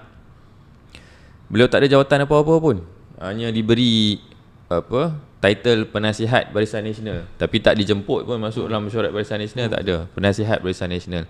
Dia tak kira jawatan. Dulu dijanjikan nak jadi penasihat ekonomi lah apa semualah waktu zaman satu Perdana Menteri itulah. Tapi tak bagi pun, semua cakap tipu. Dia tak kisah pun benda tu. Kau nak janji, kau nak tipu, untung kau dengan Allah Ta'ala lah. Tapi dia tetap akan turun, dia tetap akan bantu, dah proven. Jadi saya kira tak timbul soal orang nak takut bila Datuk Najib ni berada di luar, nak topple orang tu, nak topple orang ni. Dia bukan jenis orang yang macam tu. Betul. In fact, waktu PRK, PRN ni semua, bila mana ada je kawasan-kawasan yang orang kata nampak macam clear tak clear, kelabu putih ni, dia orang minta Datuk Najib turun kadang-kadang sampai 2 kali. Saya boleh share banyaklah nak cerita, sebenarnya banyak kawasan. Betul. Macam di Melaka tu, di Alur Gajah yang seat Pakatan Harapan waktu tu, dan yang bertanding di kursi DUN tu adalah bekas CM Idris Harun. So hasil daripada Datuk Najib turun, menang seat tu, dan sekarang YB tu adalah ketua bahagian di Alur Gajah. Saudara YB orang mesra dengan panggilan Alung lah. Waktu tu dia ketua Pemuda Negeri Melaka. Nama dia YB Fakhrul Nizam, tak silap saya. So sekarang Alung dia adalah ketua bahagian. Sedangkan seat tu dulu belongs to Pakatan Harapan, dan yang bertanding tu pun bekas CM. Alung ni lawan bekas CM. Tapi orang kata suntikan Datuk Najib ni boleh menang, alhamdulillah. Seat tu kuasa Allah lah kan. Tapi itulah nak mencerita tentang tadi yang Fakhrul cakap. Sebab tu orang suka write in. Nak nampak macam down sikit, ceritalah saya bosku. Baru orang ada intention nak mendengar, oh dia ni fighter untuk bosku kan. Jadi tak elok lah kalau kita nak take for granted. Betul. Saya ada soalan yang terakhir lah. Kita pun dah sampai ke ujung-ujung podcast kita ni. Soalan terakhir yang mungkin orang pekan pun nak tahu. Sebagai ketua pemuda pekan, orang kata satu bahagian yang prime lah dalam Malaysia ni kan, bahagian tumpuan. Orang nak melihat juga di pekan ni. Tambah pula sekarang ni kita bercakap tentang soal orang muda kan. Dan saudara Fakrul berada di Pekan ni dalam keadaan orang kata dah jatuh ditimpa tangga. Dah lah tak ada jawatan, tak ada kuasa kan, dalam keadaan kita tidak berkuasa penuh. Lepas tu Datuk Najib pun dah tak ada di Pekan tu, susuk tubuh tu pun dah tak ada. Jadi bagaimana Fakrul nak orang kata drive pemuda Pekan ni supaya dipandang tak lekeh, didengar tak sumbang. Sebab dia main ayat tadi dia kerja kita dia main ayat kamus, jadi kita pun masuk sikit. Untuk perkara ni saya perlu mengucapkan syukur kepada Allah Ta'ala lah. Yang pertama, walaupun bos tak ada sama kita, tapi Pekan ni Allah Ta'ala masih kurniakan dengan 2 orang exco, Datuk Muhammad Fakhruddin Arif, Yang Muhammad Ketua Bahagian, dan Datuk Nizar naik Ketua Bahagian. Kedua-duanya adalah exco. Jadi kalau cek dalam Malaysia ni, saya rasa Ketua Muda Pekan saja yang bertuah. Maknanya daripada tadi ada pengalaman ngeri tengok bos naik kenderaan penjara ni. Ada lagi Allah Ta'ala ganti, ada nikmat 2 orang exco di Negeri Pahang berada dekat dalam UMNO bahagian Pekan. Yang pertama. Jadi alhamdulillah kedua-dua orang exco sangat membantu pemuda UMNO Pekan. Dan dari sokongan kedua-dua exco ni, benda tu sebenarnya menaikkan image gain pemuda Pekan punya kekuatan. Dan juga timbalan Ketua UMNO Pekan, timbalan Ketua Bahagian Datuk Rahimi yang sebelum ni lama berkhidmat dengan bos sebagai Bendahari UMNO bahagian Pekan, so pun bagi full support kepada pemuda UMNO bahagian Pekan. Itu yang pertama, dari segi support daripada bahagian lah. Yang kedua, kami di pemuda UMNO Pekan, saya menetapkan satu bukan slogan lah, maknanya pemuda cara. Maknanya pemuda Pekan ni perlu dilihat memudahkan bukan saja pemuda, tapi memudahkan juga orang-orang di kampung. Minta bantuan dengan pemuda mudah, ada masalah anak-anak nak belajar, minta bantuan pemuda bantu. Nak surat orang sakit, nak berhubung dengan YB kawasan, pemuda bantu. Ada masalah yang berkaitan dengan masyarakat, pemuda bantu. Dan juga saya pun ada bagi tahu kepada pemuda Pekan, bantu tak kira jantina, bukan kata pemuda saja, kan? Kepada anak dara ke janda ke mana, bantu semua. Bantu semua. Ibu tunggal, ibu tinggal bantu semua. Maknanya bantu semua. Bini tengok ni. Bantu semua. Maknanya bantu semua supaya pemuda Pekan ini dilihat sebagai satu kumpulan yang menjadi penghubung antara rakyat dengan pemimpin. Ada setengah orang ni, contohnya penduduk di kampung, dia tak pandai buat surat, orang kampung. Jadi kita bantu dia buat surat permohonan kepada YB, permohonan kepada exco. Kita mudahkan dia. Kita mudahkan dia. Dan juga kita pastikan apa yang kita buat tu semua orang tahu. Biar bukannya orang tertentu dia tahu servis yang kita buat. Itu yang kedua. Yang ketiga, baru-baru ni dalam bulan 7 saya ingat, tak silap, kita ada buat satu seminar pemilikan tanah. Saya rasa seminar tu julung-julung kali diadakan di Pekan. Kita buat seminar, kita open kepada semua anak muda di Pekan. Masa tu kita panggil wakil daripada Jabat Tanah, kita panggil wakil daripada Lembaga Perumahan Hartanah Pahang, kita panggil daripada Jabatan Pertanian, bagi briefing kepada semua anak muda. Kalau nak mohon tanah, macam mana kaedahnya? Nak mohon perumahan, macam mana kaedahnya? Sebab bagi saya, terutamanya orang Melayu, anak-anak orang Melayu ni, awak kena faham lah, kena tahu macam mana cara nak mohon tanah. Jangan bila tengok bangsa lain mohon tanah, awak marah, tapi awak tak mohon, awak tak usahakan. Jadi kita cuba bagi kesedaran, cuba bagi pengetahuan kepada orang-orang muda di Pekan ni, supaya segala pengetahuan asas berkenaan dengan perumahan, hartanah ni kita tahu. Dan juga yang paling penting sekali, inisiatif kerajaan negeri. Maknanya kerajaan negeri ada buat rumah rakyat Pahang, RP kan. Lepas tu ada rumah Yayasan Sultanullah. Dan juga saya rasa skim tanah rakyat yang skim tanah rakyat yang Ahmad Muhammad Datuk Seri Haji Warosli buat tu pun sangat bagus. Memang didedahkan sekali masa taklimat tu. InsyaAllah tahun depan kita akan buat pula di kawasan lain untuk memastikan penyertaan tu lebih besar. Cumanya saya ada berbincang dengan sahabat-sahabat. Kita perlu promosikan apa yang kerajaan negeri buat, macam di Pahang, berbagai-bagai inisiatif yang kerajaan negeri buat. Sebab saya risau bila terlampau banyak sangat inisiatif daripada kerajaan negeri Pahang dan rakyat anggap benda tu kalau tukar kerajaan pun dapat juga. Macam yang Datuk Seri Najib buat kan. Tak apa, tukar kerajaan pun dapat juga, BRIM tukar kerajaan pun dapat. Memang dapat, tapi jumlahnya berapa kan. Contohnya dulu orang duk sibuk-sibuk pasal beras tak ada. Dulu Datuk Seri Najib dah buat dah kedai rakyat Sungai Siak. Memang situ ada kesempatan. Tak pernah putus. Dia macam ni brother. Dia apa yang KP cakap tu, saya baru terima apa tu mesej daripada kawan saya sebenarnya. Dan saya ingat bila buat PMX umumkan apa tu nak buat GST balik, dia umumkan balik GST ni telus apa semua. Saya buat satu status di saya punya ni lah, rumah biru tu.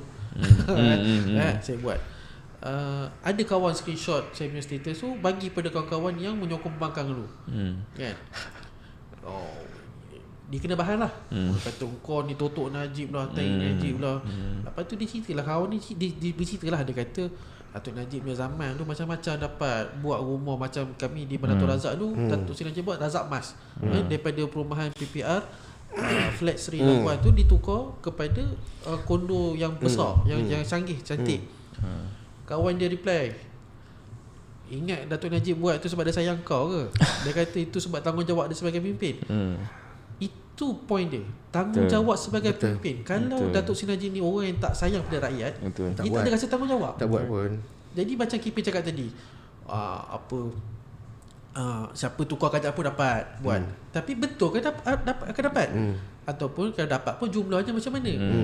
Itu beza dia. Tanggungjawab tu datang dengan daripada rasa sayang.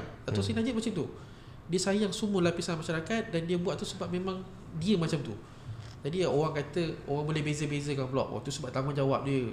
Kalau siapa naik pun orang tu buat juga benda sama. Tapi saya tak rasa macam tu baca.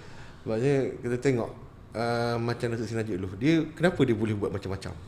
Sebabnya pendapatan negara meningkat. Betul. Hutang negara menurun. Macam juga kerajaan negeri Pahang, pendapatan lebih 1 bilion. Jadi kita ada fund untuk bagi segala-galanya kepada rakyat.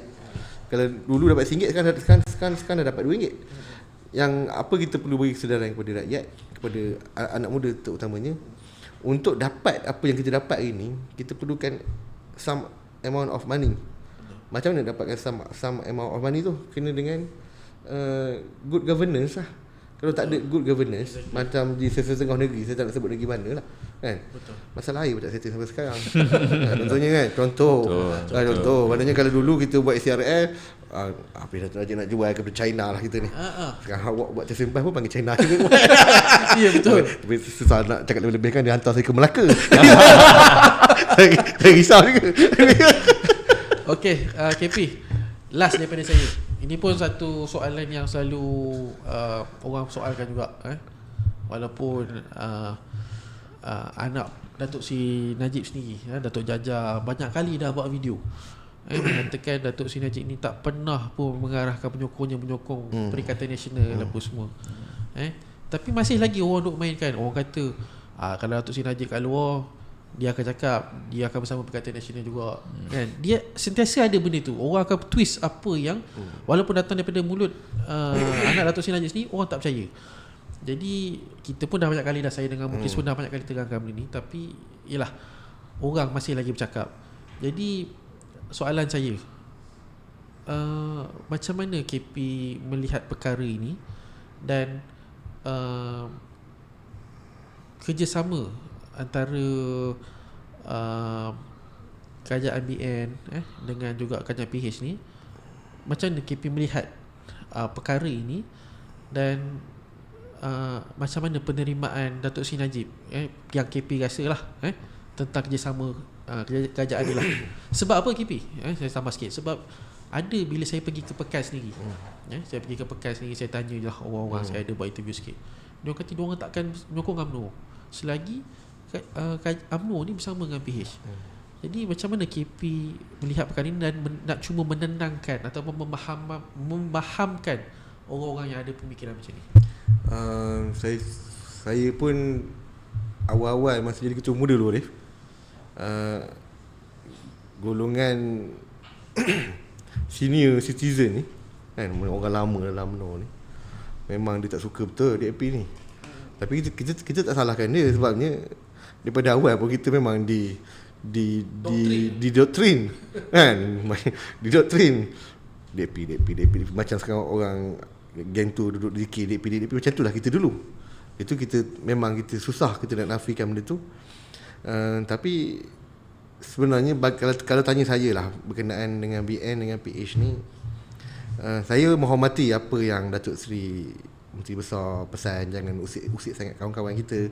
Yang Mohd Datuk Seri Presiden pun pesan jangan usik kat kawan-kawan kita. Tapi kalau tengok daripada senario semasa sebelum ni, kita tak usik sangat pun. Yang usiknya kawan kita usik kita. Dia pun macam juga dulu masa sewaktu MN, saya pernah cakap dekat kawan-kawan saya, MN ni akan berjaya kalau PAS tu menganggap kita ni orang Islam sama macam dia. Selagi mana dia anggap dia lebih Islam daripada kita, benda tu takkan berjaya. Sama juga hubungan kita dengan PH dengan BN ni. Dia kena anggap kita ni rakan consider, dan juga jangan memandang kita ni korup. Benda-benda negatif semua pandang pada UMNO. Padahal benda yang sama pun pernah berlaku di side PH. Di Penang sekalipun, kalau lu terowong tak nampak, sama-sama sekarang pun tak nampak kan, kalau kira. Tapi janganlah benda-benda macam tu disensasikan. Contohnya macam kes Teresa Kok baru ni, benda-benda yang menyentuh 3A, menyentuh sensitiviti orang Melayu, orang Islam ni, janganlah diulang-ulang. Kita pun sebagai bangsa yang bermaruah, kita pun ada perasaan. Betul. Kita pun ada nak buat tindak balas kepada setiap percakapan dan perbuatan awak. Betul. Jadinya nasihat saya selaku ketua budak UMNO Pekan kepada kepimpinan PH, harmonikanlah hubungan ni. Sebab bagi saya kerajaan BN, UMNO sudah cuba semaksimal mungkin untuk harmonikan hubungan antara UMNO dengan DAP ni. Dan juga kita pun kalau tengok di Pahang pun dan negeri Selangor pun semua dah mula dah macam di Pahang pun kita bagi SIP, ESCO kepada DAP. Tapi macam saya cakap lah, janganlah isu-isu sensitif, soal agama, soal agama, awak tak kontrol penyokong awak. Dan yang paling best sekali, saya suka baca kalau katakan akhbar English punya komen kalau ni, sebab dalam tu ramai yang bukan Melayu. Jadi sampai sekarang pun saya kira kerajaan PH gagal nak mengolah persetujuan tentang isu Datuk Najib. Itu antara bagi saya core isu selain daripada isu agama dan isu bangsa. Benda tu kena tengoklah balik macam mana. Sebabnya ya, kita akui kita baru setahun 2 tahun, tapi nak menjelang ke PR2016, saya percaya kalau tanya saya, pandangan peribadi saya berbanding dengan MN, saya lebih suka kita dengan kerajaan perpaduan yang kalau tengok daripada santunan dia pada kita kan, saya lebih suka cara kita dengan kerajaan perpaduan. Cumanya mungkin itu juga harapan Datuk Seri Najib. Datuk Seri Najib ni saya sentiasa menganggap dia mengutamakan kepentingan rakyat daripada kepentingan dia. Betul. Kalau Datuk Seri Najib tengok, okey, PMX bentang belanjawan rakyat dapat sekian. Nilai ringgit dah naik. Okey, apa lagi rakyat dapat? Semua yang konsep-konsep yang Datuk Seri Najib buat pada zaman dia, PMX buat. Jadi saya rasa Datuk Seri Najib sebagai seorang negarawan, sebagai seorang politician yang dah lama, sebagai seorang nobleman, saya rasa Datuk Seri Najib tak ada masalah pun dengan kerajaan perpaduan ni.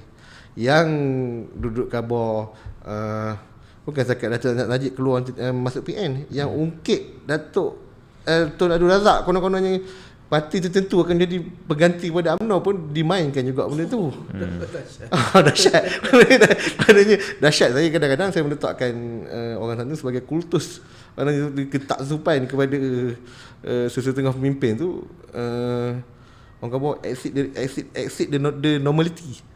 Maknanya bukan dah ni.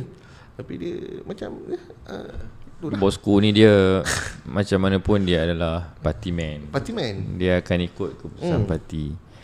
Dan lepas dah sejam lebih daripada sejam setengah lah kita dah berbual ni. Yes, betul.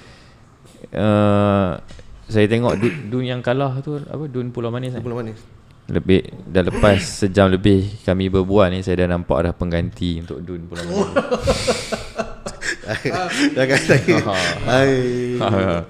Jadi kita nak ucapkan banyak-banyak terima kasih kepada KP, Ketua Pemuda Pekan, Saudara Fakrul, di atas masa yang diluangkan bersama-sama dengan kita pada malam ni, Arif.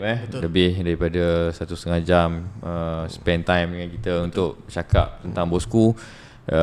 Personally, saya mendoakan KP dapat menerajui Pemuda UMNO Pekan ke satu tahap yang lebih baik, insya-Allah. Dan perjuangan untuk bosku ni insya-Allah kita tak akan pernah lupakan. Dan ada tadi saya tengok suggestion daripada saudara Mahazan Isa. Dia kata dia minta UMNO Bahagian Pekan ni buat tour, pergi ke bahagian-bahagian, bercakap tentang bosku. Saya rasa insya-Allah benda tu tidak pernah seperti mana yang KP cakap tadi. Anything about Datuk Seri Najib Razak, benda tu tak ada discount di Pekan. Always at the top. So saya nak ucapkan juga terima kasih banyak-banyak kepada 130,600 like pada malam ni. Orang KP mula-mula kata, Fakrul kata saya boleh ke nak bercakap kan, tapi ini dah kira lebih daripada benchmark lah. Benchmark ni. Sebab tu saya kata dah boleh jadi calon. Dia sebab bukan demai tu. Dia dah sampai level nak DYB ni, insya-Allah. Dan kita pun nak ucap terima kasih banyak-banyak kepada semua viewers yang menonton pada malam ni. Dan insya-Allah minggu depan kita akan bersiaran pada hari dan waktu yang sama. Tetapi bezanya, minggu depan kita akan buat satu podcast khas berkenaan dengan pertaining to in conjunction with keputusan 1MDB.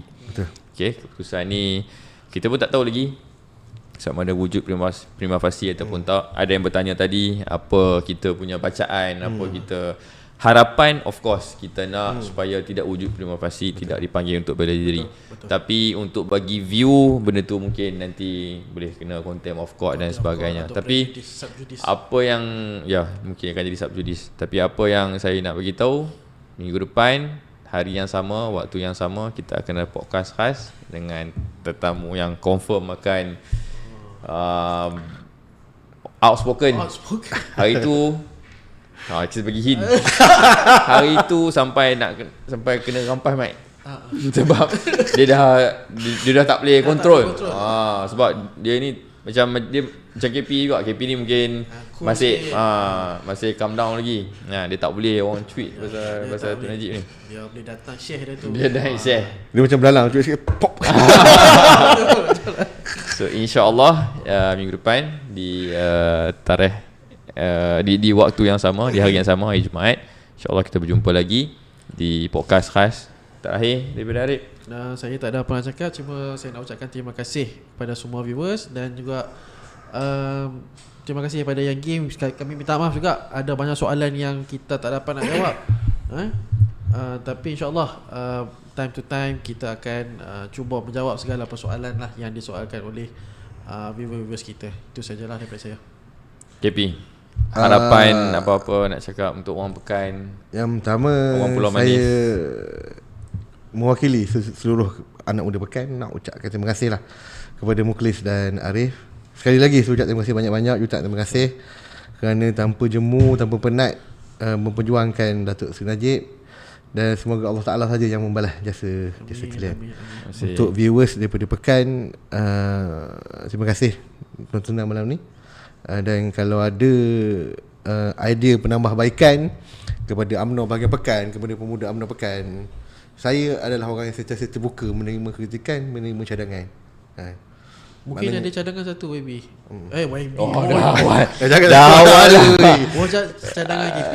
Ada orang cakap UMNO Pekan ni jangan hantar orang ke mahkamah untuk menyokong bos. Itu mungkin cadangan. InsyaAllah 30 hari bulan sebelah ni, Ketua Muda UMNO Pekan sini bagi jaminan kita akan ke mahkamah. Dia kadang saya cakap satu benda lah kan. Kadang-kadang orang tak faham dalam hati kita ni, kita tak sampai hati nak tengok Datuk Seri Najib tu duduk dalam keadaan tu, dalam keadaan macam tu. Saya memang itulah. Setiap orang tu ada dia punya kelemahan. Tu kelemahan saya lah. Dan insyaAllah 30 hari bulan ni kita sama-sama kuatkan diri, kita pergi bagi sokongan moral kepada Datuk Seri Najib. InsyaAllah. Terakhir daripada saya mohon kepada semua yang menonton siaran langsung kita pada malam ini, podcast Apa Cerita Bosku live di TikTok. Saya mohon agar saudara-saudari, tuan-tuan dan puan-puan mendoakan, kalau boleh buatlah solat hajat, memohon agar kesejahteraan, kekuatan fizikal dan mental diberikan kepada Datuk Seri Najib yang berada di Kajang, dan mohonlah pada Allah Subhanahu Wa Taala supaya kes 1MDB ini tidak wujud provokasi dan kes ini dibuang, dan Datuk Najib segera bebas bersama dengan kita di luar ni, insya-Allah. Terima kasih untuk malam ini. Kita jumpa lagi. Assalamualaikum warahmatullahi wabarakatuh. Salam satu Malaysia.